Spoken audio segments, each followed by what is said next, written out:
Real quick, thanks for joining us on this episode. We know that as a healthcare professional, your time is precious, but so is sharing your vital health information with your community, and that's never been more important than today. That's where CapCut comes in. CapCut is the intuitive, all-in-one video editing app designed for speed. Forget the complicated software. With CapCut, you can trim patient education videos, add professional captions for accessibility, and incorporate clear voiceovers in minutes. Streamline your workflow by using our preferred editing software, the one that I use personally, and you can find that link in the podcast show notes.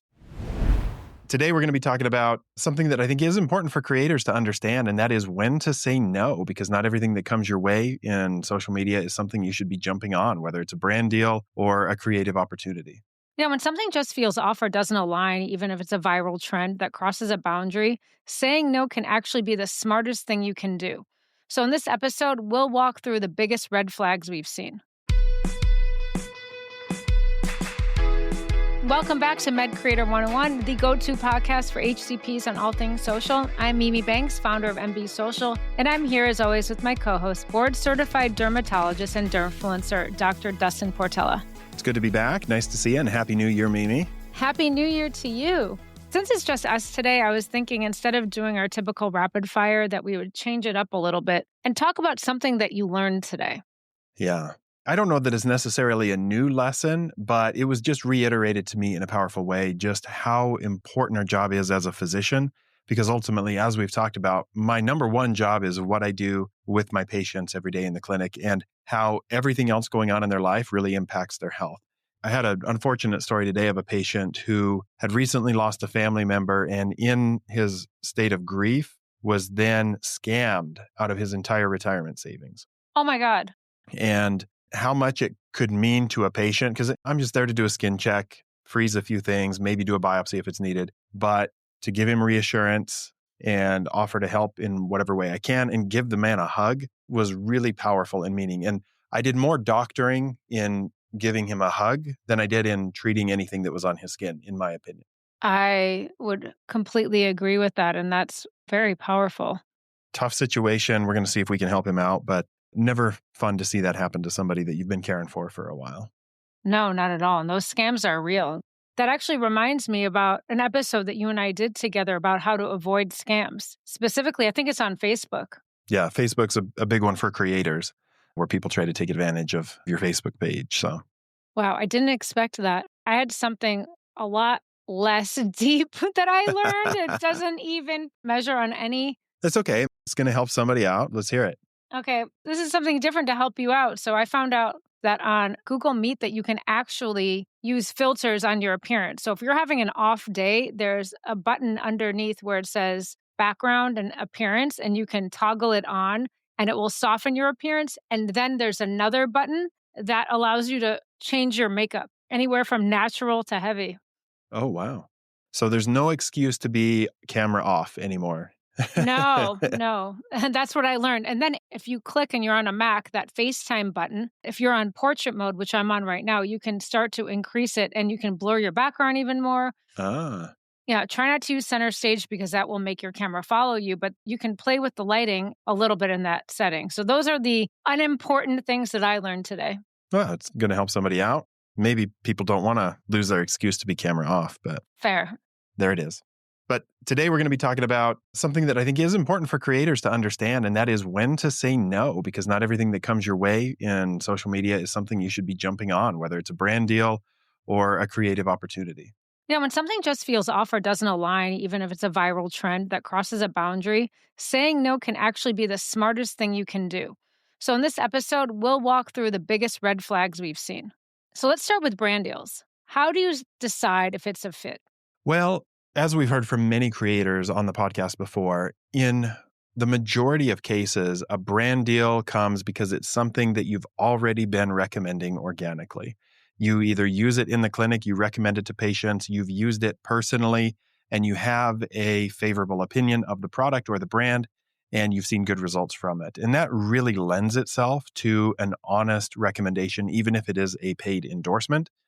And if it's not that, you need to make sure that you're trying the product out for a significant amount of time. And if it doesn't fit with what you would recommend to your family or to your patients or even use yourself, then it's something you should probably pass on. And I think Wallace Nozil really illustrated this well. He's very much a stickler for using a product for several weeks before he considers doing a brand endorsement. And sometimes that can be frustrating to the brands, especially if it's somebody that you've worked with before when they want a new product and a video done relatively quickly. But it's important to maintain your integrity and make sure you really can stand by that product. I couldn't agree more. Have you ever been approached by a brand and that something just felt off? Yeah, a number of times. I mean, I would say that with what we do now in social media, we probably say no to more opportunities than we say yes to. And I do try majority of these products. Not everything is living up to the marketing claims that the company might make. Sometimes it just doesn't fit in your schedule, but there's been a number of times where I've tried a product and just not been impressed by it, or it's trying to fit a need in the market that I don't really think is there, like a under eye cream only for your left eye or something, to use a hyperbolic example. I'm like, I don't think I can stay. Everybody needs this for the left under eye area, to be hyperbolic again, but it's got to make sense for what you would do. And I have become a fan of many products that I've tried and ended up recommending to patients. One example in particular is the Mela B3 serum from La Roche-Posay. This was a new product to the market. And I don't even actually think that I've done a partnership on this particular product, but they sent it to me. I tried it out. I looked at the science and I started recommending it to patients, and then started seeing good results coming back in. And patients were liking it. It wasn't causing irritation. We were seeing progress in their dark spots. And now we get samples in the office, and I give it out all the time and tell them to go to Ulta to buy it. And I've never actually, as far as I can recall, partnered with the brand on this specific product. And so I do think it's valuable to try a lot of these new things that come in, but I'm hesitant to agree to a partnership for a product that I haven't tried. Which completely makes sense, specifically from your perspective. And are there deal breakers that creators should watch out for? So one of it is please try the product. But what about exclusivity clauses, creative control, whitelisting? I think that there are nuances and partnerships that early creators may not be aware of. Yeah, and I did learn this one the hard way. I took a partnership when I was managing everything on my own in the early days, and it was a brand that I liked. It was a shampoo in particular. I won't name the company to shame them, but I liked it. I thought the science was good. So I did a partnership with them, and they actually brought a film crew to my office, and we filmed for about 6 hours doing social media content for the brand.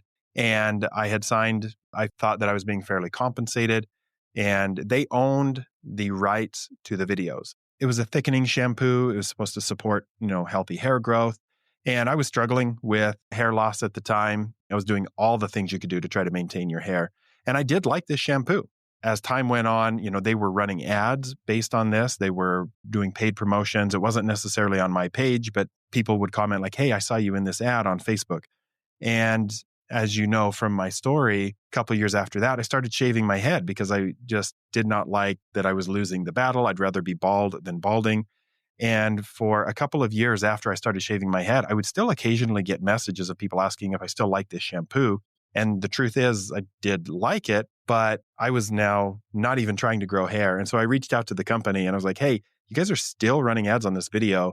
I think you should probably stop this campaign." And they're like, "Well, we paid a lot of money for these videos and we want to keep running them." And I'm like, "Yeah, but I've shaved my head. And if you're marketing a thickening shampoo that supports hair growth, like I am not your poster child." But they own that video in perpetuity. And that was a mistake on my part that I didn't catch that in the contract. I do think they've stopped running ads on my image now, but I learned that one the hard way. But exclusivity is another thing where a brand may prohibit you from talking about other products. And there's a place for that if you truly stand by the product and you're going to agree not to talk about competing products. And when we do partnerships, we grant exclusivity for a defined period of time around those partnerships, because it doesn't look good for the brand or for me if I'm talking about a cleanser one day in a paid partnership and then a totally different company's cleanser the next day. That's not a good way to build an audience that trusts your recommendations. But it would be unreasonable for me to never recommend another cleanser. I've not found a single skincare product that excludes every other thing in the market that I'll never recommend another thing. And as a dermatologist, you want to be open to the science and emerging brands and new products that are coming out on the market. And so if a brand is going to want long-term exclusivity from you on a particular product, then you need to be compensated for that, because it does prohibit you from talking about something else that you might otherwise like to recommend, that you might be turning down money on a product you do believe in. And in one circumstance, I did agree to a much longer term exclusivity, and that was with CeraVe. CeraVe on their shampoo and conditioner, which is a product that I have been recommending to my patients for seborrheic dermatitis or dandruff. And we did quite an amazing partnership with them that we've talked about on the podcast with Saturday Night Live. And it made a lot of sense for me to take that exclusivity. Now, does that mean that I don't like Head and Shoulders? No. And I have talked about Head and Shoulders, and I do recommend Head and Shoulders in the clinic. But from a social media perspective, there was a time where I was not able to do a partnership with Head and Shoulders. And one was offered to me right around the same time that I had to turn down. I think really thinking about that exclusivity, specifically when you are a healthcare professional, a provider in this space making recommendations on products, there is not one go-to product. So perhaps the negotiation is you can have an exclusivity for oily skin. You can have an exclusivity for a type of serum, a type of cleanser, maybe a format, whether it's a milky cleanser, an oil-based cleanser. I think there's a lot of different negotiations and room for a category, which we've worked on before, but definitely watch for those exclusivities. I do agree with you that posting back to back to back paid content in general is not a good look. And we usually try to space that out. Our recommendation, regardless, is to space it out, but definitely look for that exclusivity. And then something else you just mentioned was in perpetuity. You own your image and your right. And so it's a licensing fee, typically by the year, to use your name and likeness in any kind of paid effort, specifically on a website. An ad, sometimes it's by the month. And so if somebody wants to run a paid ad using your likeness or using your content, there's an extra fee for that ad. And I will also say, if you are negotiating exclusivity, make sure that it's very clear what you're being excluded from. And we have brands name exactly what competing brands and categories are going to be exclusive. This is not a specific example that's happened in real life, but just say if I'm doing a partnership with Neutrogena, they may exclude CeraVe and La Roche-Posay.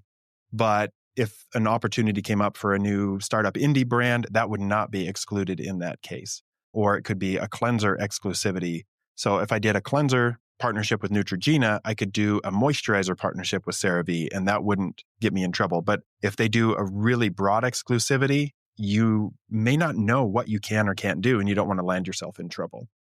That's actually true. Even on our contracts, from a social media perspective, we've had back and forth to say the same thing about non-competes or competitive brands. And you want to talk about category specific because you want to have that list of what they consider to be in their competitive set, because otherwise there leaves too much room for interpretation. Yeah. I think something else that's really important in contract language is thinking about the FTC guidelines and really disclosing that what you're doing is an ad, because you want to make sure that not only you're protected, but by law, you are obligated to disclose when you are having a paid partnership. So to me, a red flag is when that's not mentioned, when that's kind of overlooked, when people are trying to dance around that. Yeah. And it should not be difficult for a viewer to know that it's a paid partnership. It needs to be on the caption above the fold, so they shouldn't have to click anything to know. I don't remember even which brand it was. I wouldn't name them if I did, but I just don't remember. And they were taking lengths to make sure that it wasn't obvious that it was a paid promotion. It was like specifically, do not toggle on the paid promotion that's available in TikTok and Instagram. And the disclosure of brand X partner was at the end of the caption. They did not want me to put it on screen as a super. And we declined to move forward. Or if we did move forward, then it was like, if we do it, we're going to be putting this above the fold. We're going to put it on screen. Like, it's just what we're going to do. So I did have a brand request, some dubious approach to that. So I would say the average fan or social media user is used to seeing an ad, and so they almost feel duped, and you lose credibility when they see it at the end, because then they feel like you're trying to be sneaky. one thing that I have seen come up with a couple of other creators is who's going to edit the video. And the one example in particular was somebody sent me a video, a follower sent me a video for a product that was a dermal infusion product. Now, Cure Skincare makes one of these, and I like it, and they do things the right way. But this was a competing brand to Cure Skincare. And they had a dermatologist film video content for them. And then the dermatologist sent them the video and they selectively edited the video. They used some AI images. And from what I could gather, they even altered the dermatologist's voice using AI to make it sound like she was making claims that could not be supported in the regulatory space. And so I commented on the video that this is wrong, like you cannot make these claims. And within a few minutes, that dermatologist was messaging me asking for help because the brand had edited the video. They had whitelisted the video on her page. So she couldn't even go delete it because it wasn't on her profile. And she knew that she was being misrepresented. And so she did not have in her contract that she got final approval of any video that would be posted. Interesting, because there is a nuance now on TikTok that if you go to repost something that's already been posted, TikTok will flag. And so brands want to be able to edit it. And what I've seen from when we've worked on the influencer side, that you put that in the contract, that the brand can edit and then the influencer has the final approval so that nothing is being misrepresented. Yeah, again, you always want to protect your image because at the end of the day, it's just you and your audience or your patients. And if you've been misrepresented by somebody else, they don't have any liability on that. And good luck winning a litigation against them. They've got way more ability to fight that. And thankfully, the big brands that we've worked with, they don't play those kind of games. No, definitely not. But there's some small brands I've seen do things that are questionable. When you're offered something that doesn't work, or maybe it's timing, maybe it's exclusivity, what is the best way to decline gracefully that you're still leaving the door open for a potential future partnership? This is something you will come across from time to time, and you just have to be very honest that we cannot accommodate this right now either. We're just way too busy. We've got too many partnerships, and we wouldn't be able to represent your brand in the right way, but we would love to work with you in the future. Please keep us in mind. And then usually we'll follow up with the brand in 60 to 90 days and seek additional opportunities. Or you just say, we currently have an exclusivity in this category. We can't work with you, but we would love to work with you down the road. And you do the same thing. You follow up. And so brands understand that because they're asking for the same kinds of things. So they know it happens. It's just something that you have to deal with. And it's a good place to be in to have to turn things down like that. But Right? Totally. You never know. It could be that timing when, like, the one time you have the hair partnership and the other hair care company comes right in that hasn't asked for months, and there it is. Something else that I think we should look for in contracts is creative control. There's a thing that happens with brand briefs is that they could have a vision of what they want you to say, of what they want you to do, which you know will not perform. You know your audience, you know the type of content that you create. And so, how do you handle that? yeah, this is a challenge. And I understand the perspective from the brand team because they're often spending quite a bit of money, especially if they're going to be putting paid boosting behind the video. And they have an expectation of what they want to get out of that from a brand recognition or a conversion standpoint. And so they have an idea of what they think will perform well. But we've heard this from other creators as well, that you've connected with your audience and they know how you talk and how you represent yourself. And if a brand wants to be so hands-on to craft exactly what you say in a certain way that the video needs to open in a way that's totally different than what you normally would do, it makes it challenging because those videos often don't perform as well because they're so different from what your audience is expecting. And there is a brand, again, I won't name them, that I actually like. I adore the brand and I think their products are great. They have a product that's the favorite thing for me to use when I'm shaving my head in the shower. Like I love it. And I've worked with this brand several times, and they often want very strict creative control over what the video ends up being. And there's been a couple of times where we've submitted a video that I think is going to perform very well. And then they'll come back and they'll say, well, we want you to add this and this and this in and take this part out. We can do it, but we often say, we don't think this is going to perform quite as well. We do what the brand asks. I still like the product. I still try to represent it the best I can. And then the video doesn't perform very well as we expected. And we've had the brand come back and say, hey, this video didn't perform as well as your others.